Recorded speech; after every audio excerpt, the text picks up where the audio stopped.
Hey, what's going on? My name is Fred Wing. I'm doing my internship at DPC, which is Delaware Psychiatric Center in Wilmington, Delaware.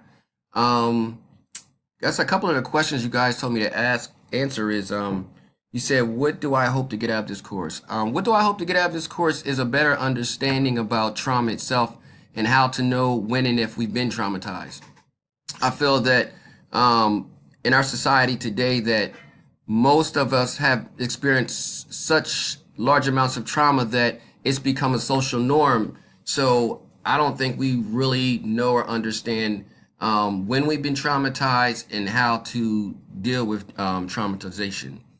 Why I think studying trauma would help me in the future, because in the future I hope to work with young teens or adolescents. I feel that most of the behaviors that they're displaying today stems from some type of trauma they've experienced throughout childhood.